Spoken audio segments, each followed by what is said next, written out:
Hey, we're live. Look at that. It works every time and it always surprises me. We are here with the one and only Thomas Howard Riley, uh, person Apparently the who, most interesting man in the world. well, he has hot takes on Taco Bell that we will get into. All I don't Um, right. always drink Those some beer, but hot when I takes, do, man. Bring on the hot takes. but anyway, how are you doing, Thomas? And where are you calling in from? I'm doing great. I'm calling in from from Phoenix, Arizona, in the heart You of the And live in desert. Phoenix on purpose. Yeah, no? I'm sorry, what? You live in Phoenix on purpose? I do, yes, intentionally.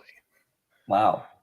I just can't get over the fact that, 100 something years ago or whatever it was, some dudes were riding across the country in a freaking wagon and stopped there and said, yeah, this would be a good place to Yeah, live. somebody thought it would be a good idea. I don't think it really took off until they invented air conditioning, but uh, I was so, stationed there back in like 87.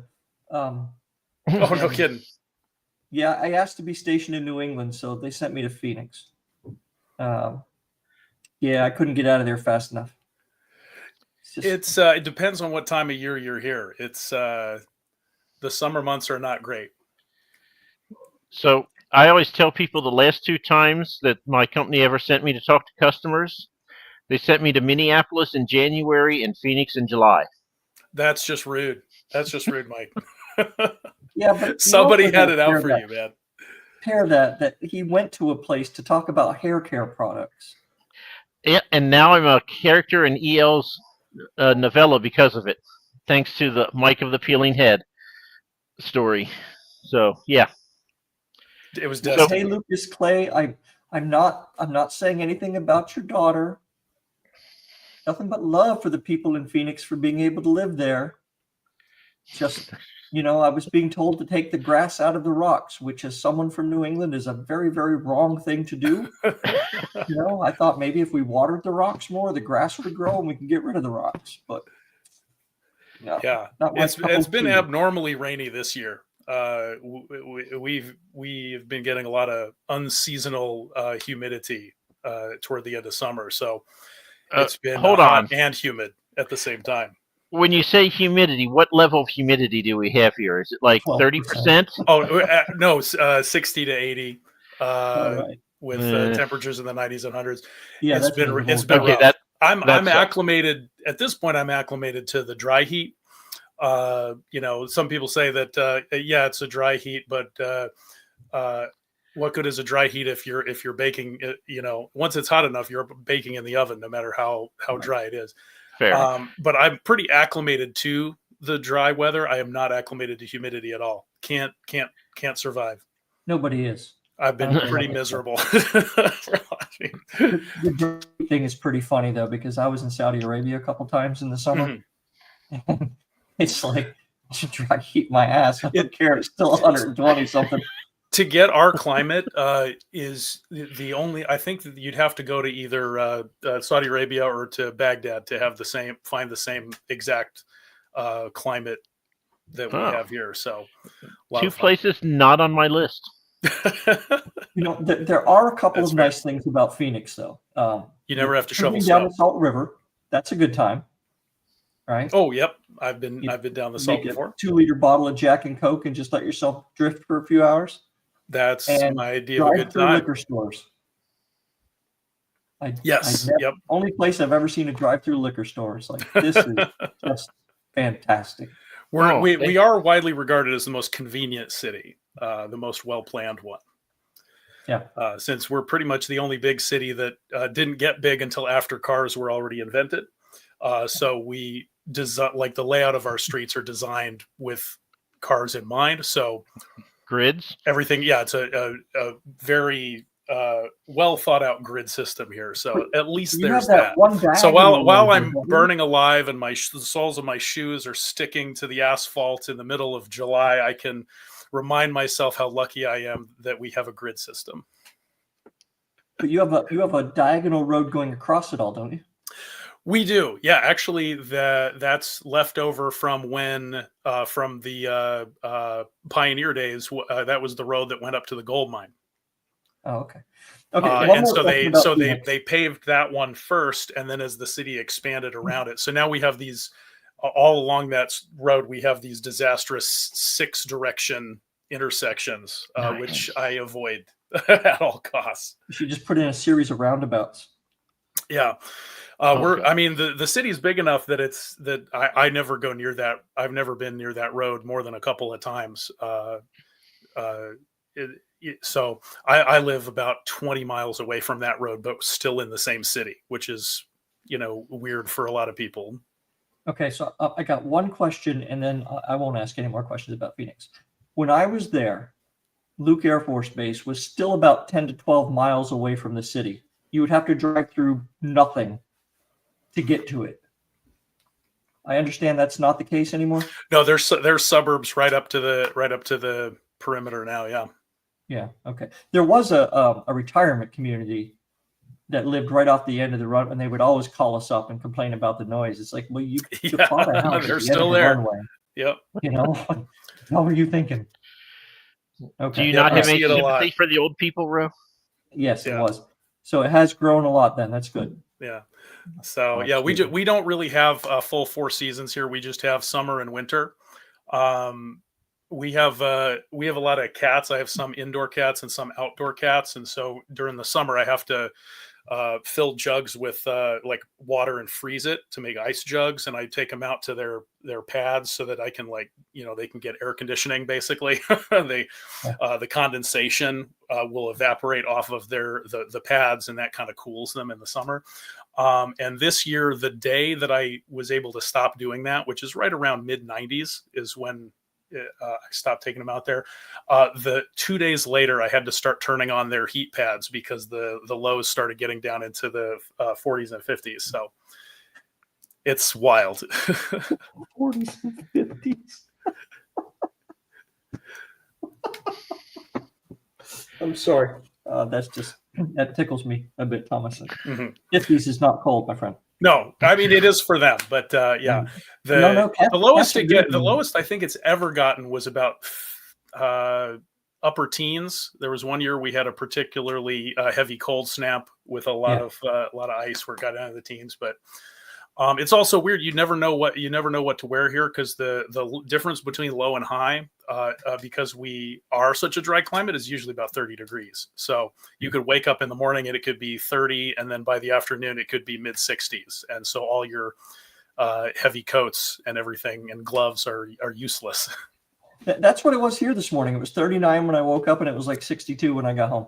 Okay, so I wore a sweater and a coat, and it was a joined the very struggle. warm ride back.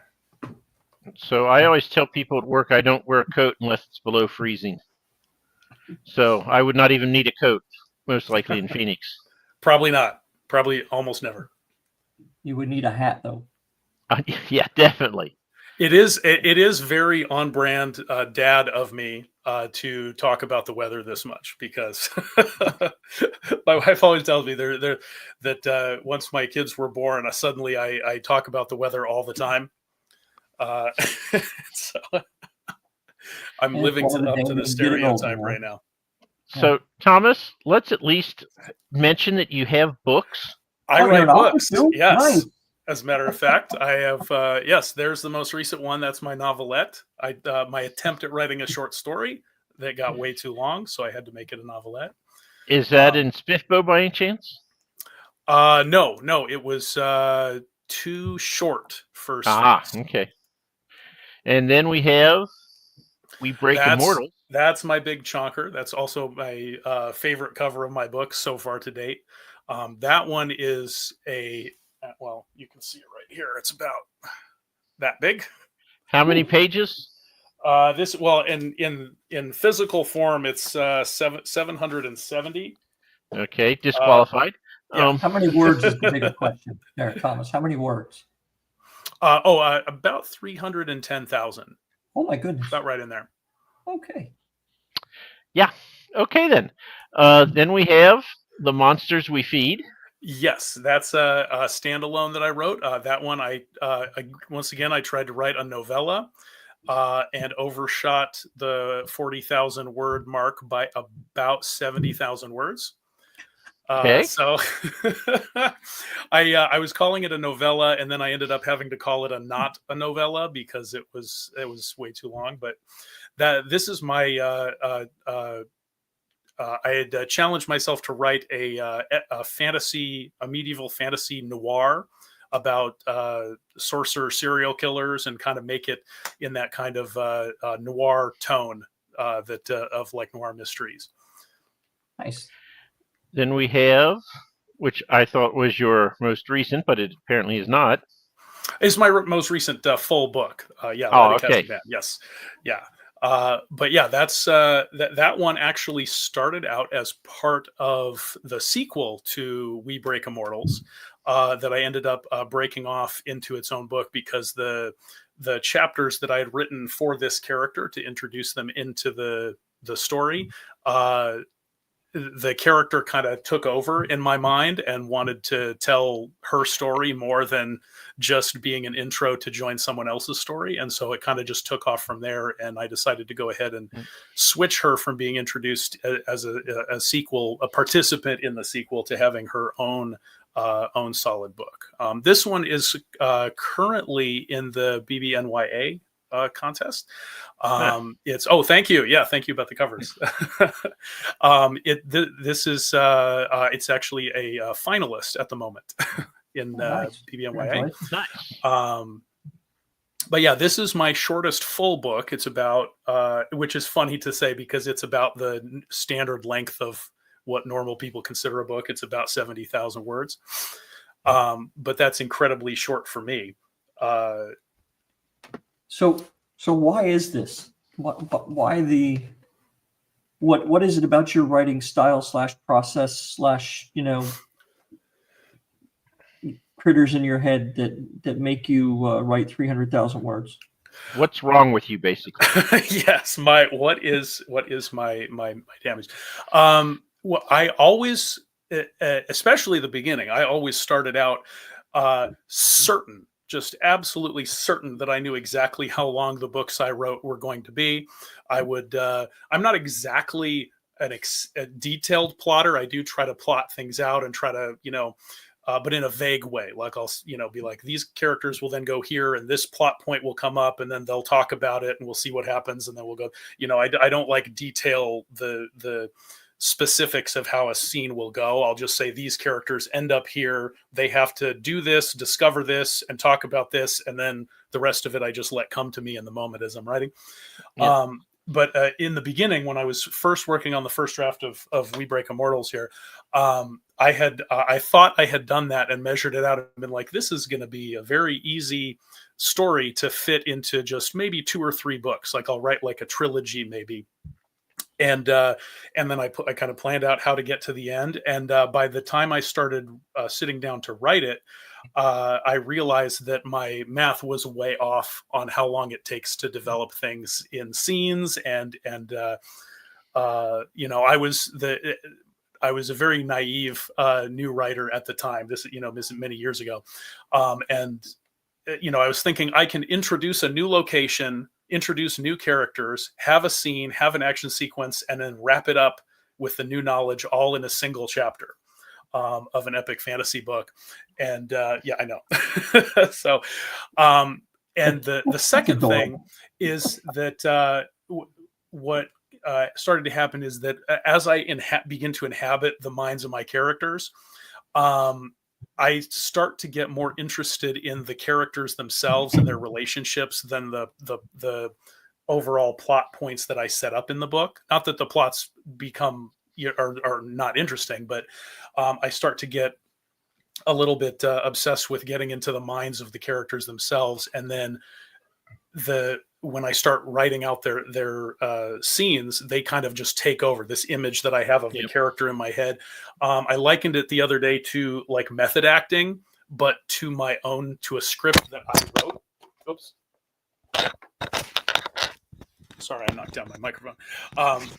So I likened it to being like a director, but also the method actor. So I'm performing my own script, but at the same time, I'm into the mind of the characters to the point where I start the two sides of myself start arguing about what should be more focused on in a given scene or a given chapter, and usually the method actor wins out, and I end up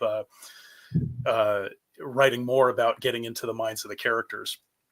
And so that's kind of what happens in a lot of these instances. So it's kind of my MO at this point, to set out to write something small, and it ends up being, way larger than I ever thought.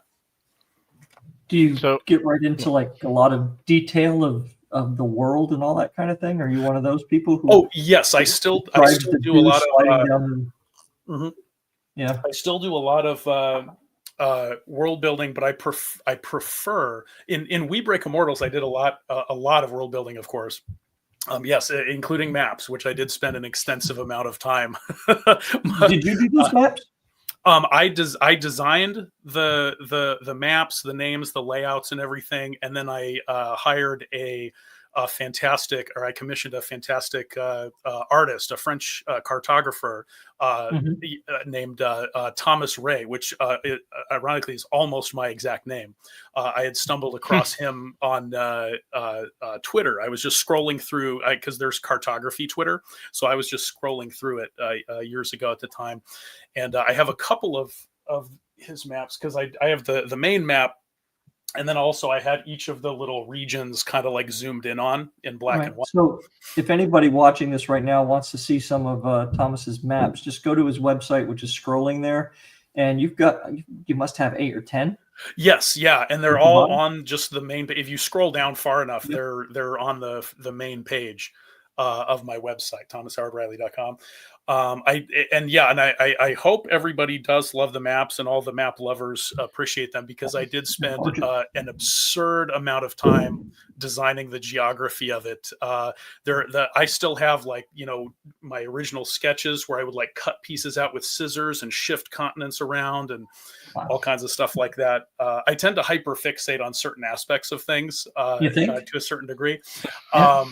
But now that the maps are done, I can finally lay off that. But I still go down rabbit holes of like naming characters. Well, I'll go on a binge of character naming, and then I'll black out for 3 days and come back with 200 character names for books that I don't even have a synopsis for. So I have little segues in between my actual writing from time to time. But I prefer to do like soft world building, like where the characters, as they're engaging with the world, the elements just kind of are around them. I prefer not to like have long, monologues or diatribes where characters, have to explain everything for paragraphs on end. I do that a little bit in We Break Immortals, just because that's the one with my most complicated, where I do the biggest deep dive into my magic system, because the books that I've written, they all take place in the same world, but they're in different locations, different times, different characters. The world events are the same, but they may be in a different chronology or different characters. But We Break Immortals is the one that I go most in depth into the magic system, because one of the main characters is a character who uses ways of tracking magic to hunt down sorcerers. And so I had to kind of go a little bit into that. I try to mix it into the dialogue as much as possible when I do have to do kind of a lot of information, but by far my preference is to like pepper it in here and there as we go. So I did a lot more of that in Monsters We Feed and Light of Cassaban. And Last Gasp of Midnight. I do get commended a lot on the amount of world building I fit into a single scene fight story about between two guys. So, but yeah, I love to world build for sure. So Thomas, I have a request for you. Okay. So Kristen Schaefer, the book hermit, she put out several months ago. She's like, "Hey, if anybody has any maps, I want to decorate my wall with maps. If you have them of your world." And I was like, "I can send you a map, and I can send you my books too." She goes, "Oh, that'd be great." So she was not expecting me to send her all 5 books that I had at the time and 10 maps. She's already got 2 of my books, I think. Hang on, actually, where did it go? Actually, while we're here, I have to represent, because I was given an honorary Nice, the Berserker. Nice, Berserker. Yes, I have to represent. Nice. So very kind of her to send that to me. She tells a story that she was sitting there and her husband's like, "What did you order that's 14 pounds that's sitting on our front porch?" And she's like, "I have no idea." It's like, "It's from Mike Molman." She goes, "He's supposed to send me a book and a map." And so then they got home, and she opened. She's like, "Oh my God, what did you do, Mike?" And she's like, "My husband is still giving me crap about this." And I just pulled out one map, a second map, a third, and she goes, "It just didn't stop." So I highly recommend that you like just send her. You have her address already, so send her all the maps. Don't tell her they're coming. Just really, it really just. All right, I do. I think I do have a couple of prints. I know. I know. Rowena's watching. I did send one to Rowena. I think I have a spare. So don't. So everybody, shh. Don't tell. So I print my maps out at work, and then I take them home and I soak them in tea for like a couple hours, and then let it dry, and then I sent those to her so it looked all aged. Oh, that's awesome. Yeah, highly recommend them. I can also print out my maps for free at work, so there's that. So everybody send Mike a PDF. Tell him how many you want. Rowdy Player One, it brings up a good point, and I guess you alluded to it at the beginning when you said you write rated R fantasy. So what makes it rated R? I see the quote now. I write uncozy fantasy. Yeah.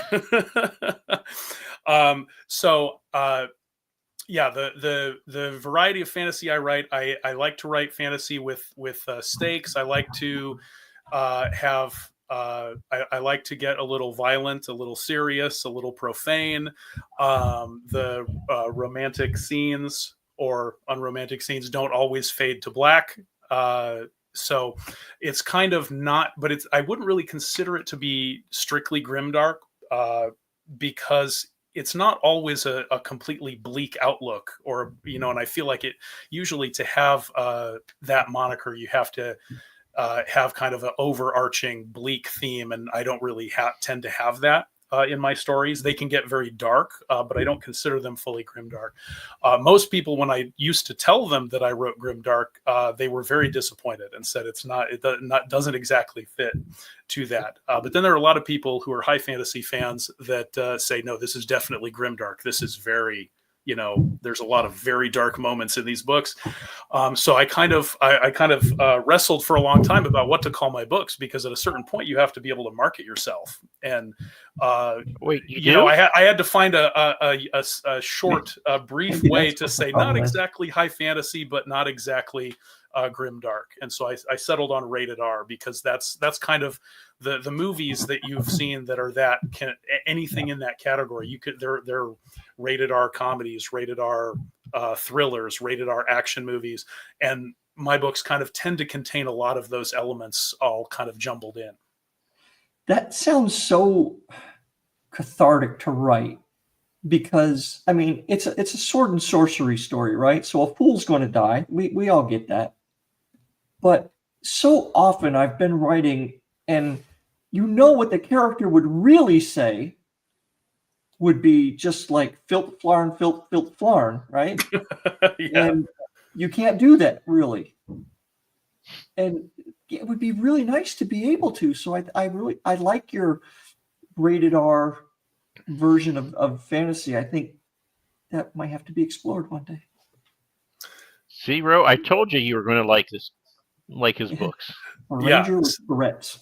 Yeah, they're and each book that I've written so far kind of has their own kind of vibe to them. They're and they all eventually will end up with sequels.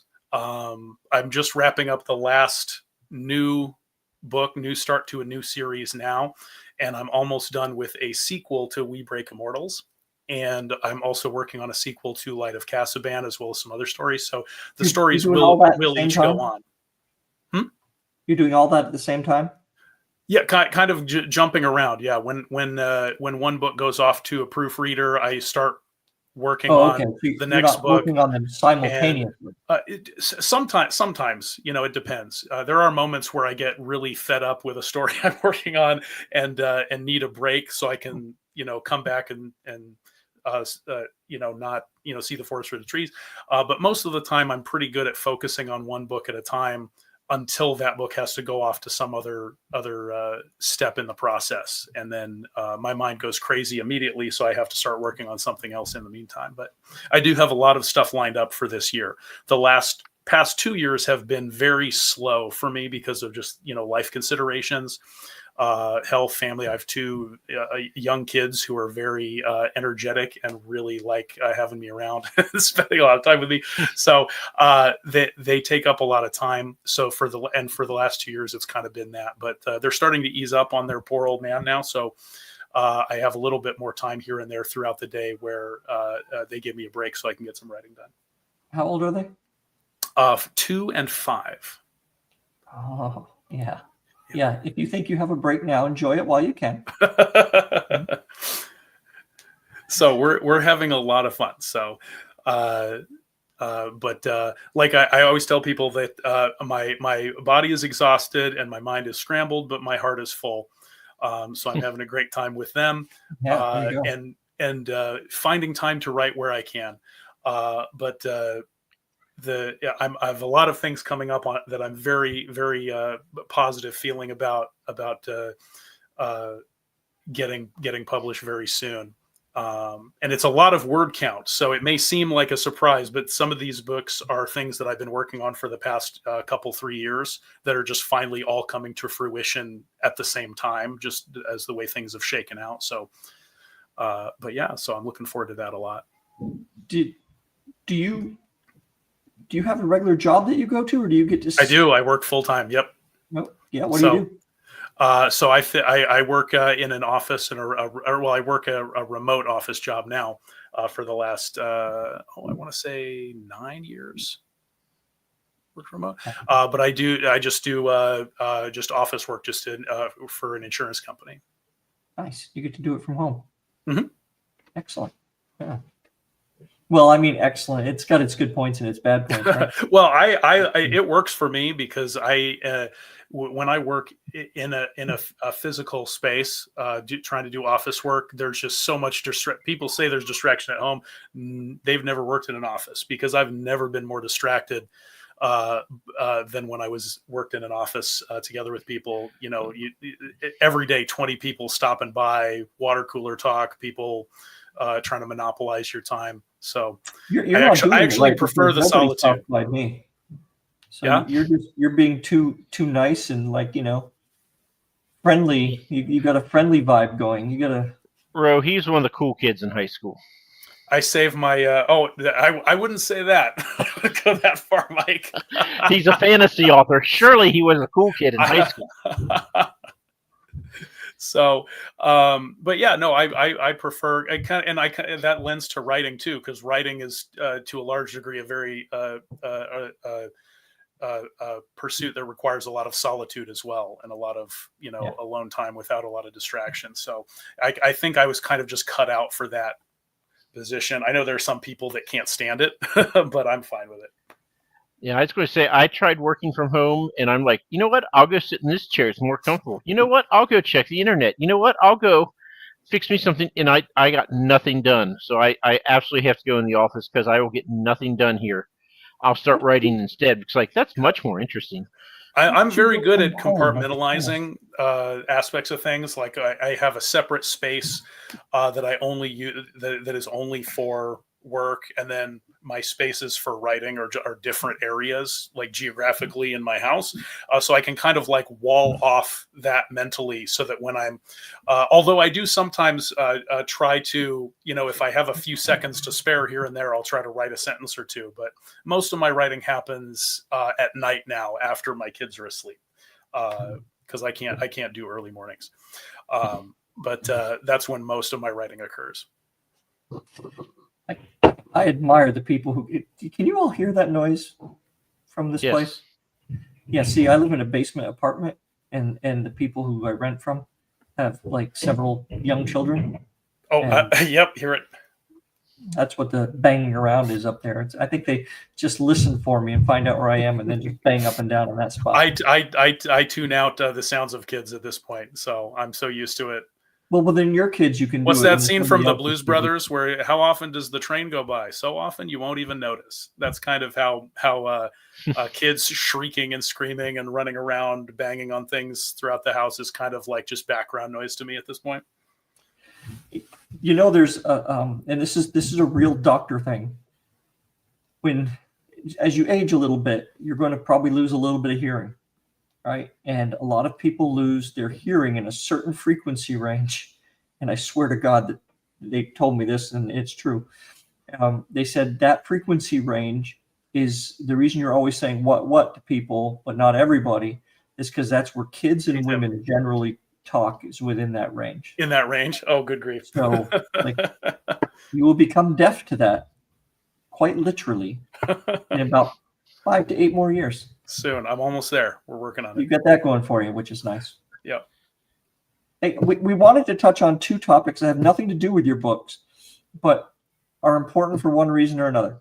And Mike's topic, I find very gross, so I'll let him introduce it. So, what on earth could Taco Bell have ever have done to you to make you not like their food? Or are you still on about that? Okay. They are this is an anti-Taco Bell commercial. They are dead to me right now. Because all through my college years and high school years and post-college, all through then, I used to eat there constantly. Yes. I would I had a lot of their options were things I really love. And then over the past, I don't know, 10, 15 years, they've just gradually killed off all of my favorite items from their menu. And so, number one, I'm very disappointed, but just as a matter of principle, I'm just offended that they seem to have like zeroed in on specifically the items that I liked to get rid of. So yeah, I am not a fan anymore. And Mike, you eat there a bit? 2 to 3 times a week. That's. I used to. There were times where stretches where I went 7 days a week, sometimes more than once a day, for a lot of times. So, but this is years and years ago. The really thing I really find odd is that I am never the oldest customer in the store. I mean, never ever. I'm usually one of the youngest, and I don't know how that happened, but because Taco Bell and all the other people died. But there are no young people at a Taco Bell ever, and I feel better for I never eat at the Taco Bell. If that's where I eat food I would eat the food in my car. I would just get it on a lunch break and just. So I don't like to sit inside fast food restaurants. So the people at my Taco Bell, they know me by name now, and they know my order. Should bring them a book. The only place that's ever known my order has been this bar that my friends and I used to go to called the Dubliner. I know every city on earth has a bar called the Dubliner, but we used to go there all the time after work every single day. We'd stop by, and so that was the only place that ever knew my order, knew what drinks I like. And as my taste in beer changed, they would remember my. So I always liked going there. Never a restaurant though. As I spoke a little bit about Luke Air Force Base outside of Phoenix early on in the show, I will share this with you because it's pertinent. There was a server at the enlisted club on Luke back in the day, Korean lady named Son, who recognized me when I would go in. I was all of 18 years old, and drinking age obviously was not 18, but you were on base. So it still wasn't 18, didn't matter. And I would go in and just say, bring me one every 20 minutes. And like a clock, this woman would bring me a rum and Coke every 20 minutes. That was my drink of choice for a long time. Yeah, until you graduate to Jack and Coke. But so a military police guy comes up to me one day, and my glass is empty, thankfully. And he asks for an ID. And as he's looking at my ID, Son's coming over with a rum and Coke. And he looks at her and gives her one of these, what's that? And she, and this is not meant to be offensive. I'm just trying to do her voice as best I can. She looks at him and says, oh, no, officer. This just Coca-Cola. He too young to drink alcohol. Yeah, that's funny. Sean, you are getting so well tipped tonight. Thank you very much. So, yes, it is nice to have people know what you like and to have it waiting for you. Yep. All right. Taco Bell's gross. The other thing. How would you know, Ro? How would you know? There are some things you don't need to experience to know. Okay? That's a little too grimdark for this conversation, Mike. Did you see? Are you a TV watcher at all, Thomas? I have been, with the exception of since my children have been born, but for most of my life, yes. Okay. Now I'm an expert in making lists of shows that I hope to watch someday. If you've watched Netflix recently, there has been an ad for a show called House of Dynamite, which looks really good. I think I have heard mention of that. I don't know anything about it. That's why I prefaced it with, I'm not trying to be, horrible. Is this related to the Taco Bell thing? No, it's not at all. Anyway, House of Dynamite is, I'm going to save anybody listening to this right now 2 hours of their hard-earned time. Do not watch it. It's freaking awful. If the movie had come out in 1985, it would have been a good commentary piece, right? It's like, oh yeah, that makes you think Cold War, all that kind of stuff. That would have been perfect timing in 1984, 85. But in 2025, it's just rubbish movie. Some really good actors ruined.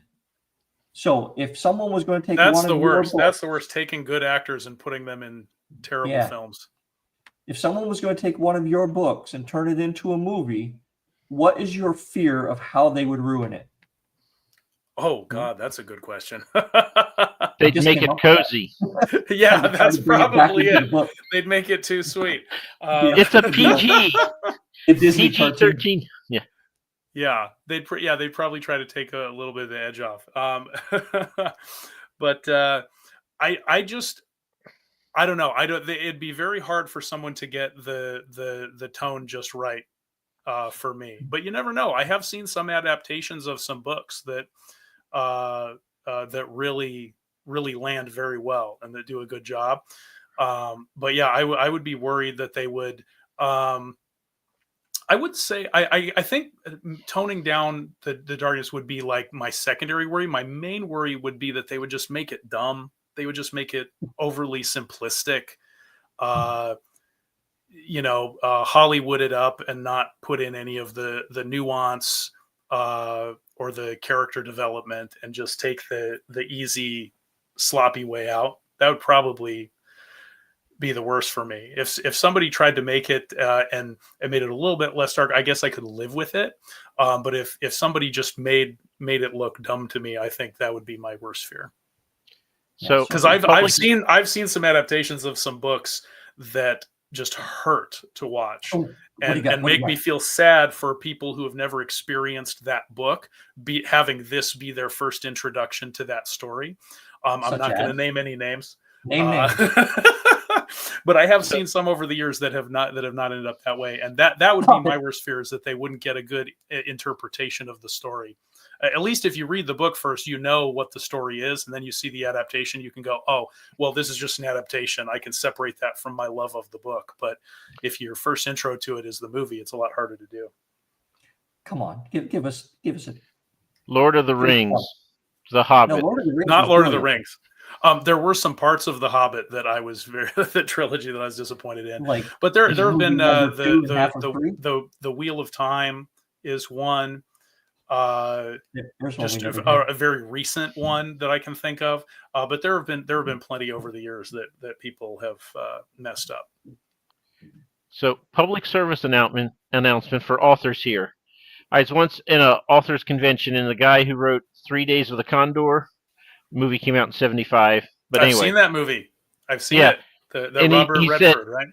Yep. He said, if this ever happens and they take your book and they're going to make a movie or TV show out of it, just keep in mind that whatever they make will vaguely remind you of your stuff. And that's really the best you can hope for. It's going to be changed wildly. Just cash the check and shut up. So I would love to have that problem. If I remember correctly, that movie had a particularly interesting dental scene in it. Oh, I don't watch movies, so yeah, I don't know. Okay. I was going to say, Mike, did you actually see this movie? I mean, it did come out in the '70s, so the odds are much higher than anything that came out this century. But no, It still was a no. good movie. No, my dad loved that movie, so he sat me down and had me watch it back when I was a kid. I have no idea what it's about. It's like a spy thriller where Yeah. Robert Redford is a like a CIA operative that gets, I don't know, used as a fall guy for something that goes wrong, or some, to blame some kind of plot on, and he has to solve the plot while at the same time running from his own side, who think he's the one who did it. It's that kind of thriller narrative. It's been done multiple times since then, that same kind of storyline, but it was pretty good. I forget the guy's name who wrote it, but he was living in a trailer in North Dakota, and he did not have running water, and he was 22 years old. So This before or after they paid him for the book rights? before he wrote the book, like 4 or 5 years before the movie, obviously. But yeah, he's like, yes, 22, didn't have running water. He didn't go to Taco Bell every day to eat, but it was some restaurant he went to that was really cheap. Yeah. And then he got his payday because, got made into a major motion picture. And he got water in his Yeah. or he moved out. Anyway. So what's next for you? What are you working on right now, Thomas?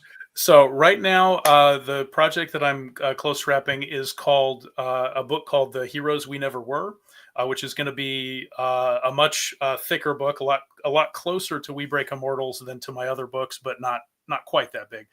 About a story about an old disgraced drunken knight and the young child, the daughter of the Lord that he serves, and some giant oversized dogs that are pets, trying to solve trying to stop a traitor and an assassin inside their castle. So a bitter old man and a couple dogs, Mm-hmm. and then a girl. I love this setup already. Just distill that right down, don't you? But the sassy child, grumpy old man. There's a little bit more to him than that, as you know. I tend to do deep dives into characters, but basically that's and then they have the very big dogs. And I had a lot of fun with this one. This is another one that, similar to A Light of Casaban, began as two characters that were going to be introed in the sequel to We Break Immortals. Because when I started writing, the first thing I wrote was We Break Immortals. My understanding of fantasy, I was influenced by these other books that were coming out or had come out in the time leading up to when I started writing, where you just have a big series. And so all of the ideas I had for story arcs and character ideas, my brain was filtering them all through the idea of it all has to go in this one big story. Everything you do has to go in one big story, and you have to cram it all in. And so that was kind of my mindset when I first started writing this stuff back in the day, about 12, 14 years ago, maybe, when the first draft of We Break Immortals. And then I would write, sequel stuff, drafts of these sequels, scenes and chapters. And then, and I was writing on and off that way, because I kept running into problems, because the sequels would just get so oversized. And I just didn't know how to manage them. So when I decided to finally, go about self-publishing, prior to 2021, I had only ever published like little vanity stories just for myself that were, unedited, not very, well written, just to have, put some of my work up. And just to say, haha, I did it, I wasn't trying to market them to people. I wasn't trying to sell them or anything. It was just a fun little thing to do. So when come 2020, 2021-ish, I kind of decided to pick up the stories again and actually go for it and actually try to publish them the right way, get professional covers and try to market them and try to sell them, the normal author stuff. And so when I did that, I realized that the issue with the sequels just would not stand. And so my because of how long they would be and how packed full of characters they would be. So I carved out these two groups of characters. One was the Saya, the main character from Light of Casaban, and I turned her chapters into her own book. So I took what few chapters I had written of her intro story and then developed, it was maybe like 2 or 3 chapters only, and I developed it into a 15-chapter arc for her. And then these other 2 characters, the grumpy knight and the sassy young girl, they had maybe a total of 10 chapters in the sequel, maybe a grand total of like 15,000 words total. So I took those out, spent some time with those characters, and then the side characters, and then all the characters. And now the story is about 280,000 words. And it's instead of just an intro of a couple of characters, it's a full, complete story with a fully built world around it. So I'm in a way, I'm publishing parts of the sequel as I go, but the actual true sequel to We Break Immortals will be the next thing that comes out after that one. That one I'm almost all the way done with. It's in a final structural edit where I'm writing a final few chapters, and kind of squaring everything now and to reconcile with the fact that I removed these other characters from that story to put them in their own story. And that one also will most likely be coming out next year. So hopefully I'll be releasing these 2 chonkers next year, because the sequel, even with all these characters removed out of it, is still going to be 400,000 plus in the word category. Because So much like my talking, I just don't know when to shut up, either when I'm talking or when I'm writing. I just can't stop. You can't talk too much on one of these shows. You're gold to us. Yeah. This is so easy. It's a good thing I'm not a stoic person who will just... No, that's the worst.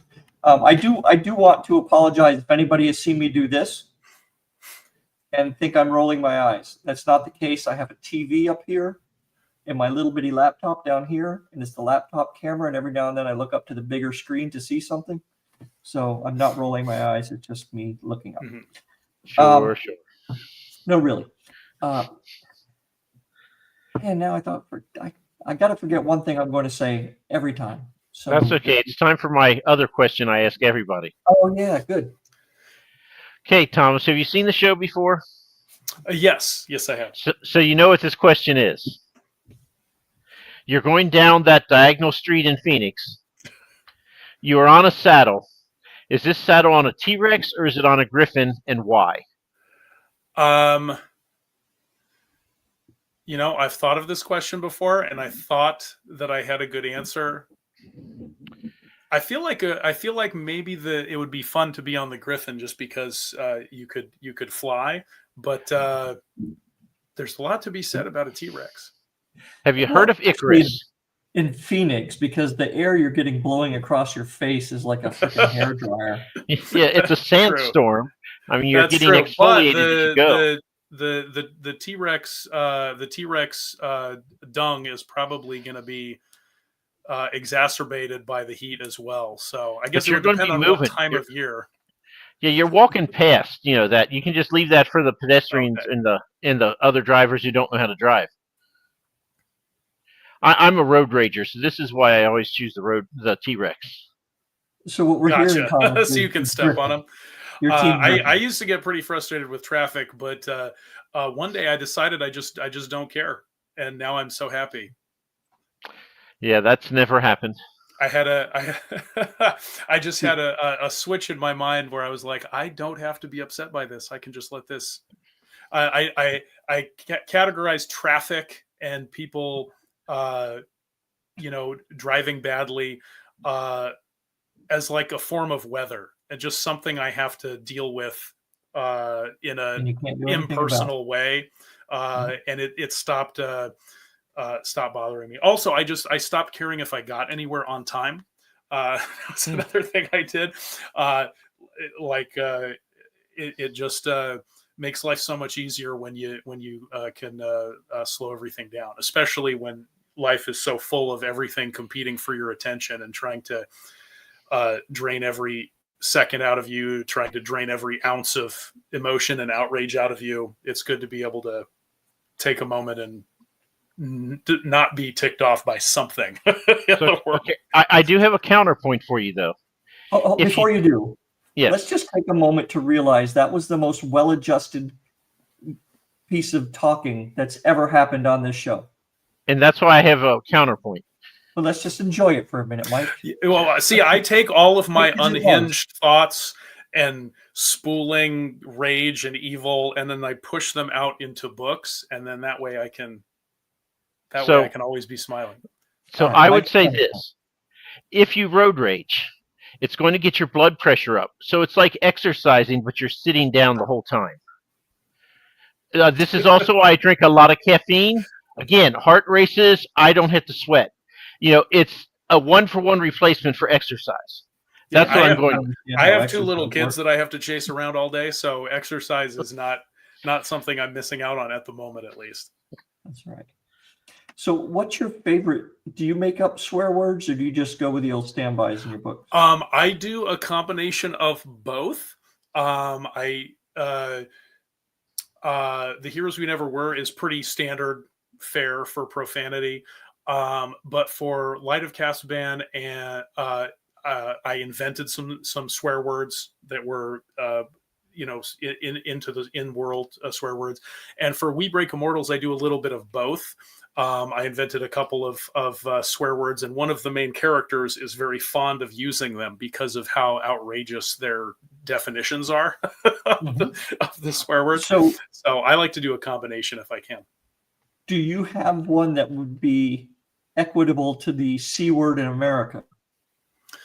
No. I mean, the Brits can get away with it. Really. The Australians can get away with it. Doesn't come across the same way. Not in not direct 1-to-1 on that. That question just lost 4 viewers, by the way. The definitions of them are different, but basically the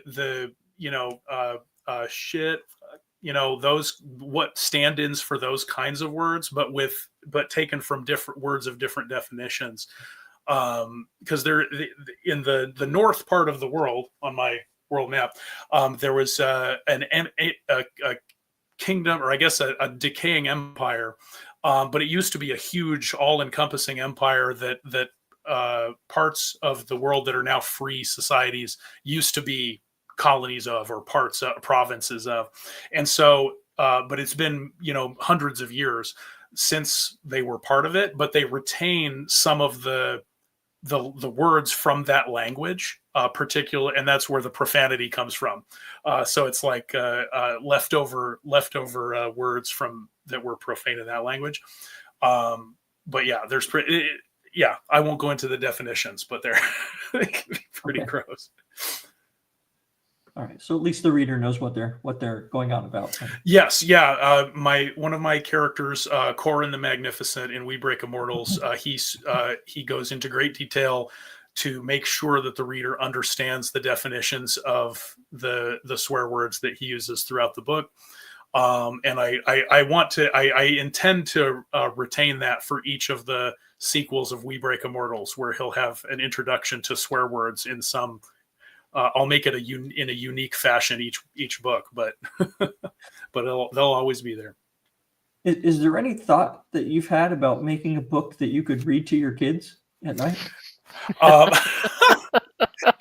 Yes, I have. Yeah, so it's kind of funny because my son being born is kind of it's really the moment that gave me the push to go back to publishing, because I kind of, picked it up, put it down on and off over the years. And when, I'd kind of given up on it. I'd always had it as a dream to publish, but, there was never time.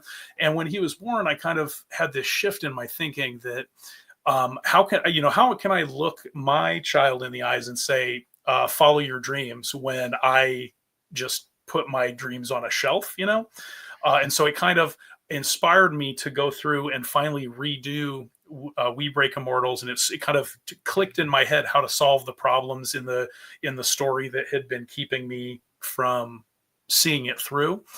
And so really my kids have been my motivation. At the same time, they are also my greatest obstruction to completing books being written. And also the books are not even remotely for children. I do have some books that are coming up that are that would be more middle grade. They're not going to be middle grade, but they would be more friendly.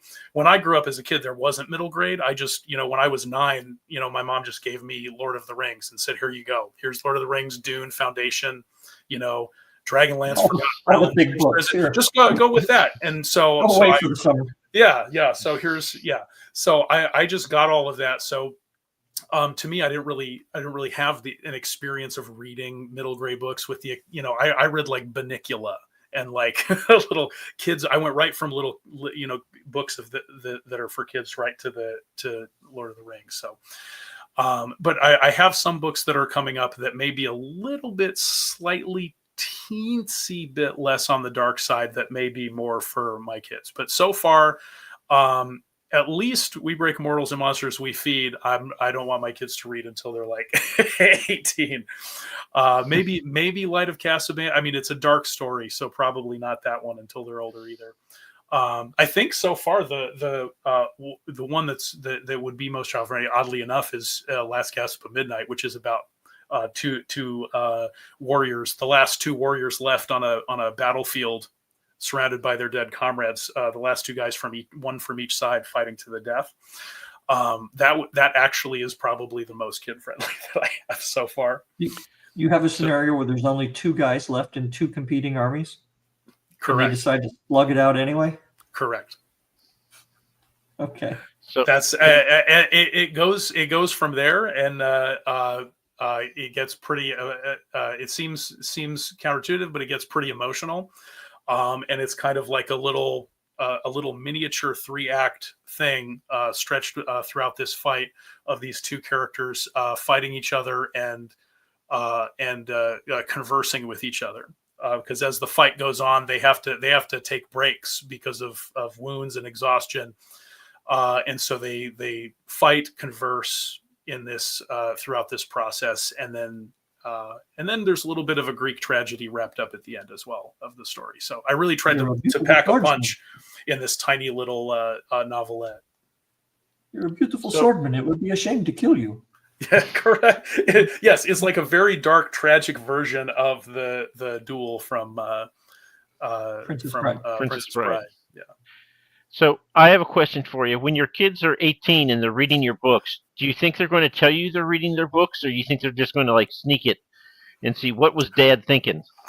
I don't know. They'll probably tell me. They have so far they have no problem telling me everything about everything, and they do not care. They do not seem to care at all. So I'm sure they'll be fine with it. There will come a point. There will probably be lots of parts that they'll read and they'll be like, "Dad, ew." Yeah. Because it can get violent at times and gross at times, and there's I don't particularly write erotica, but there are some scenes that don't fade to black in that field. So so there are some scenes that I would not want to. So when they do start reading it, grown up, and they come up to when they do start reading it and come up to one of those scenes, and they look at you, it's like, "Oh, Dad, how could you?" Yeah, they're gonna be like, "Oh, man." By that point, one of your favorite pastimes will be finding ways to gross out your kids. And what you do then is you just say, "Well, yeah, I was thinking about your mom at that time when I was writing that." That's how you came to be. They will just go, "Oh," and then they'll leave, and you won't have to worry about it. Yeah, I'm going to have to curate the reading order and make sure that they start with books that don't have those thematic elements in them. Good idea. All right, Mike, I think we've overshot the ball dome, man. Yeah, I think so. That's okay. That's a sign of a great guest right there. Yeah. Oh, So Hello, let's go gracious through guest. and mention these books again because ostensibly Yeah. that's why we're here. Sure. and who did your covers, by the way? Oh, my covers so far. The We Break Immortals was the artwork was done by Omer Barak Onal, uh, who is an excellent, amazing artist that I lucked out in finding. He's done covers for a lot of author friends of mine. Zach Argyle has covers from him. He's done work in some of the Broken Binding special edition books. So I thought it was a real coup to get him for this book. My other, all three of my other books are all done by J. Caleb Design. Who is an absolutely fantastic author, I'm sorry, artist to work with authors on. Does great work.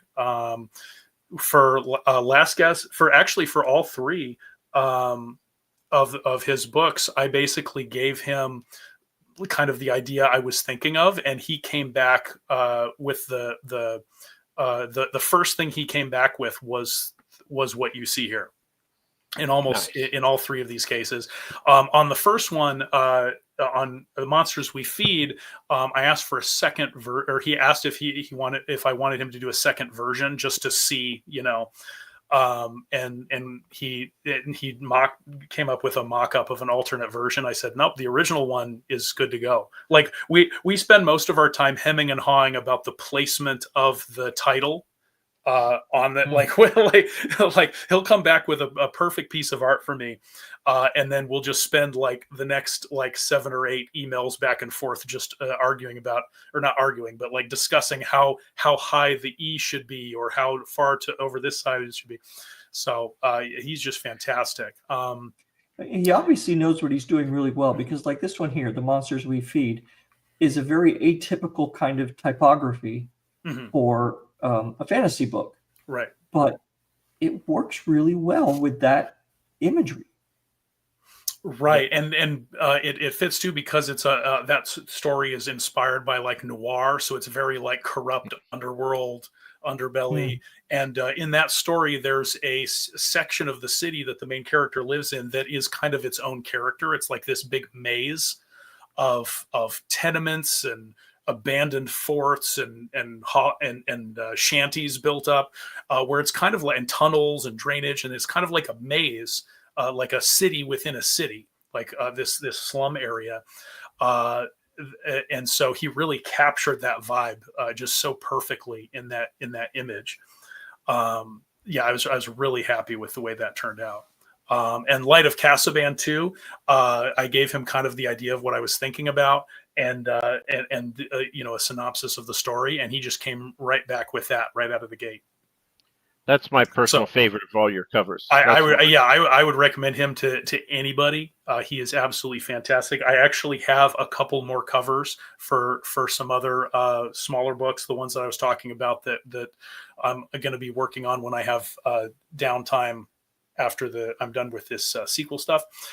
So I have some more covers from him already. They're also fantastic that I can't wait to share with people as well. And same with Omer for We Break Immortals.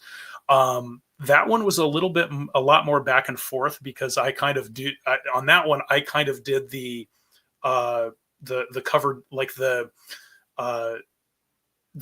design of the image is kind of like, I kind of had this image in my mind, like of what it would be, down to like the color palette, the characters. And so I had to do a lot of detail explaining of kind of how I wanted, because I was very being my first book, I was very particular about how I wanted the cover to be, down to even the color. Like I wanted it to be that beautiful golden yellow color, because I spent time just looking at bookshelves when I was at the bookstore, seeing what covers jumped out at me. Because I originally thought, oh, maybe red would be the what I would go with for my first cover, But then as I was looking at bookshelves, the color that jumped out at me the most, at least, were the yellow ones, and so I kind of had that framework in my head. But yeah, I gave him kind of a lot more detailed direction, but he came back with this.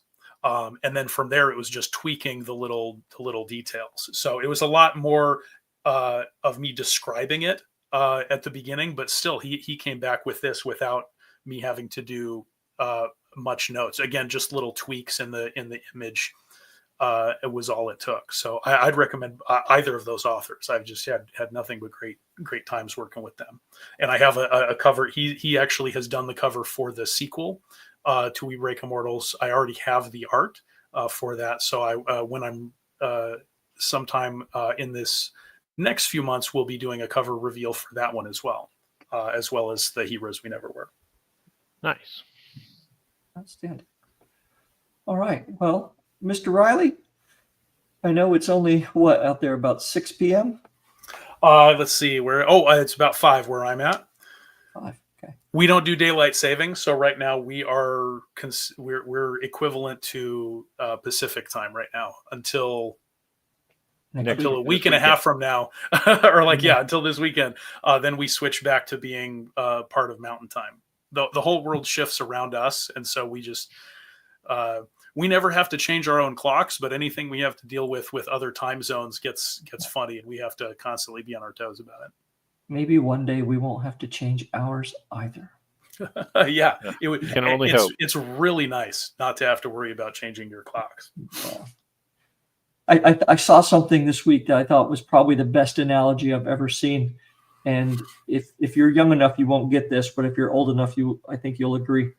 They said getting an extra hour of 2025 is like getting a bonus track on a Yoko Ono album. Fair. Right? That's like, okay, you win the analogy contest. Perfect. Absolutely perfect. Yep. All right.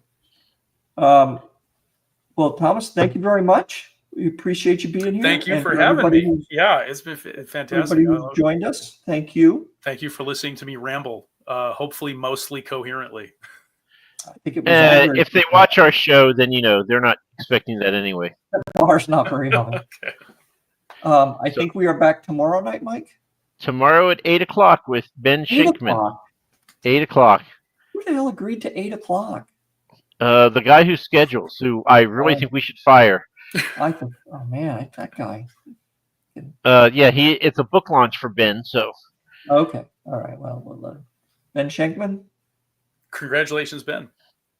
All right. So 8 o'clock tomorrow. Oh, hey, Tim. Watch the replay. I'll catch you on the replay, buddy. I think you two could be related. You and Tim McKay. You just put on a hat. I left all my hats in my other pants. Oh well, we'll never know now. I did. It's funny because I did another interview a couple of weeks ago. I was on a panel for Spotlight Indie, and there's another Thomas who was also on that panel with me. Thomas Evans, who he has a big bushy beard, and up until like the 2 days before, I had grown my beard out as well. And I joked that we almost wouldn't be able to tell each other apart. So it's a good thing that I trimmed it in time. All right. Well, Michael, anything else? No, it's time to wave awkwardly and wait for StreamYard to actually end the video. All right. Thanks, everybody. All right. Should I Thanks, pretend?